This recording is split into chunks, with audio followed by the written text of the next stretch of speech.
everyone, welcome to this week's Halton Hills housing update. So summer's almost over and it's been a weird one. So let's look at what happened last week because it was not a great week for sellers. So in Georgetown last week, we only had 4 sales. That is an extremely low number. Last fall, we had weeks where it was like 3 to 5 sales and our market was like dead. So I'm really hoping that this 4 is sort of a blip in the system because last week we had such a positive week in sales and this week it really was quite low. And so we are hoping this is a blip and next week we can get back to like double digits, which is our norm. But 4 sales this week, not great news. The other bad piece to it is there were 14 new listings. The new listings have just not stopped this summer. It has been insane. Like the fact that we are seeing double-digit new listings into August, it is not good news for where the market's going to go the remainder of the year, I don't think. Looking at Acton, they had 1 sale and 1 new listing, so pretty even there. Glen Williams had no new listings and 1 sale. In Limehouse, there was 1 sale and no new listings, and then no sales and no new listings in the rural market. And then when we're looking at properties that are adjusting their pricing and coming off the market, the properties that are exiting the market are really the thing that can shift the market dramatically. We saw a huge exodus last year when the market was really bad. We have yet to see that, but we are seeing quite a few properties coming off, just not in the capacity that we saw last year.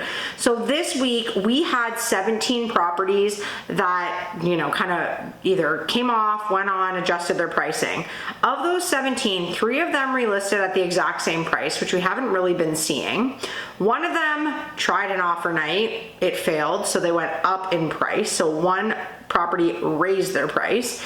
4 properties came back on the market at a lower price, but the good number for sellers, I guess, is that 9 properties exited the market and have not re-entered.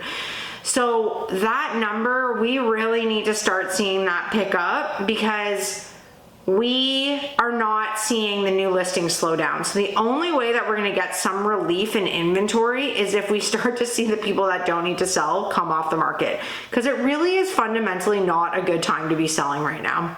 We are very much in a buyer's market. There's a huge saturation of inventory.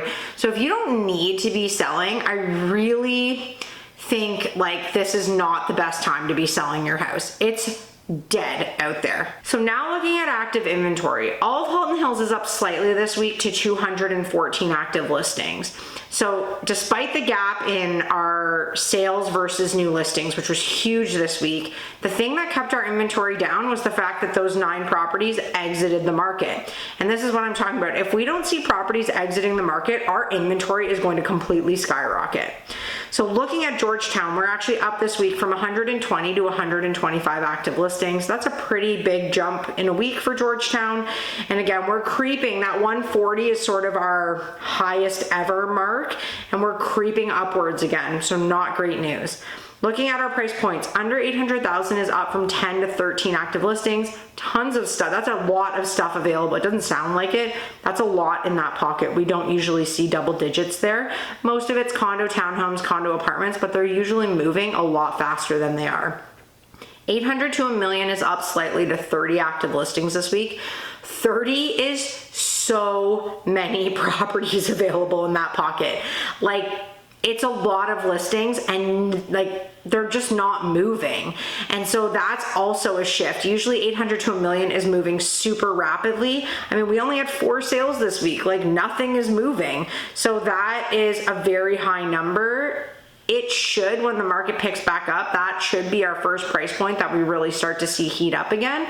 But for now, it's sitting super high. The tricky price point, always the problem price point, is 1 to 1.5 million. It's up from 52 to 53. This price point just like gets super saturated with inventory. It's sort of where our detached 3-4 bedroom houses sit, but over $1 million just has less buyers and it's less busy. We did see a weird amount of sales over $1 million, especially in July.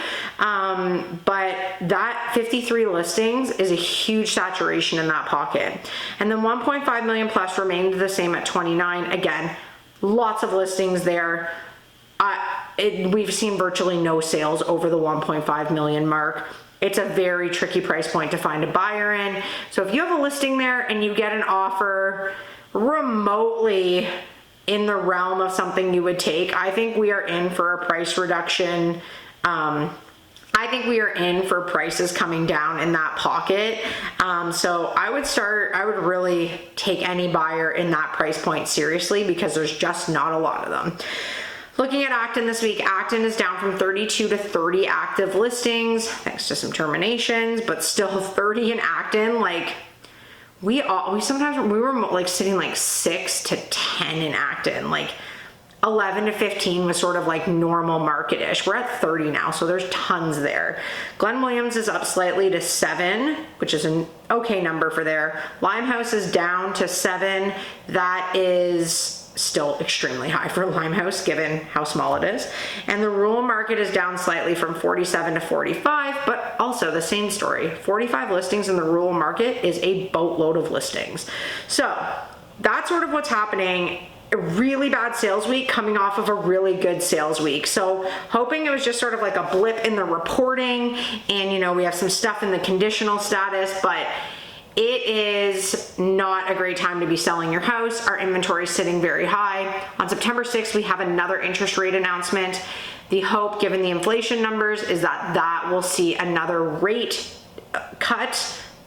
That'll be the third one in a few months. And we kind of haven't felt the benefits of the first few rate cuts, but as they continue, we should start to see buyers re-entering the market and getting some confidence. But it could be a thing where buyers are like, okay, are these gonna like dramatically go down and they're gonna wait it out? I don't really know the buyer strategy on this one, but I think right now there are some deals to be had, and if we start to see inventory drop and our rates continue to drop, we're going to see prices skyrocket again. But I suspect that the back half of this year is not going to be good for sellers the same way last year and 2022 was not good for sellers. So that's my prediction going into the fall market. We're going to see prices soften. We're going to see low sales units moving. But I'll be back next Tuesday with August numbers to see how they compare to July. We did not see as many high ticket properties sell in August, so prices should be down, but we will see. So I will be back next week. Have a great long weekend, everyone.